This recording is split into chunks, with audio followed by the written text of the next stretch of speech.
So it's very rigid. So my ideas of education are much different than most.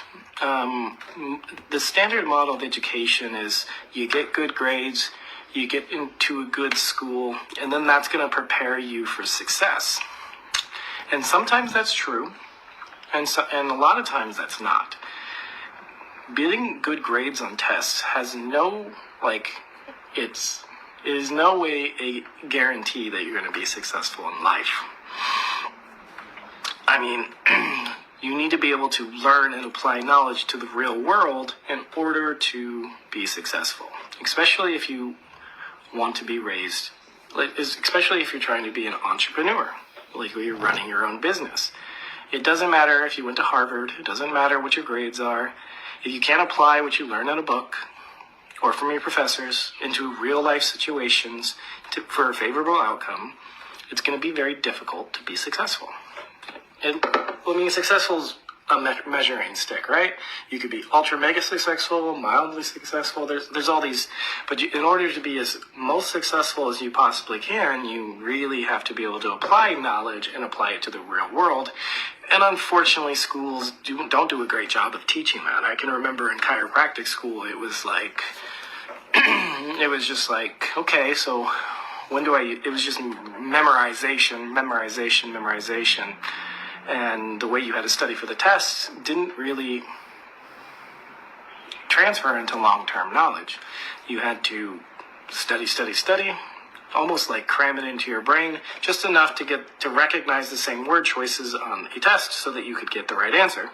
And then, you go out and party or whatever that night before, get super drunk, and then you forget everything that you just learned.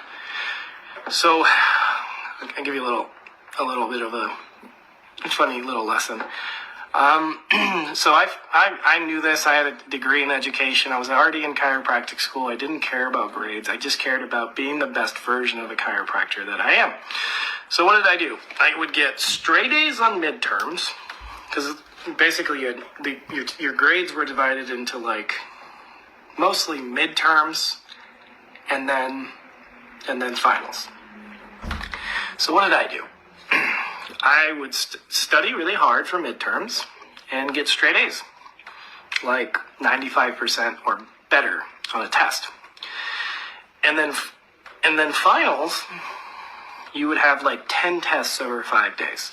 So you'd have all your final curriculum tests in 5 days, and you didn't really have time to study for them that much because you were constantly in class, and there was always stuff that you had to be doing. So what did I do? I'd walk into a final test knowing statistically I couldn't fail a class because I had a 95% in the class. So I would take that Scantron, which those of you guys that don't know what a Scantron is, the Scantron is little bubbles A, B, C, D, E that you fill out, and I would just do the roller coaster, A, B, C, D, E, and then back up, D, C, B, A. And I would just go up and down and finish my test in 5 minutes or less. And my professors all knew, but after a couple of years of doing this, my professors all knew what I was doing. So, I still learned that information. It wasn't like I wasn't studying for the tests. I just didn't care about the grade. So, pretty much statistically, if you do that, you'd be shocked. Most of the time, you can get 50% on the test, and then you pass the class. So, what's the metric of that? As far as how this relates to my kids, is I graduated chiropractic school with less than a 3-point, and I was the top of my class. Not only that, 3 months after I graduated, I was asked to come teach at the school in the sports master's program. So if it was based off of grades, 80% of my class would have got that job before me. But it wasn't based off grades. It was based off of performance, what you could do with patience, what you could do, what you could accomplish, what you could actually do with your hands and with your mind, which grades do not reflect that. So I'm going to encourage my kids to get good grades through high school, and then once they figure out what they want to do, I'll teach them these lessons. Stop picking your nose. My nose itches, okay? It's a normal human experience.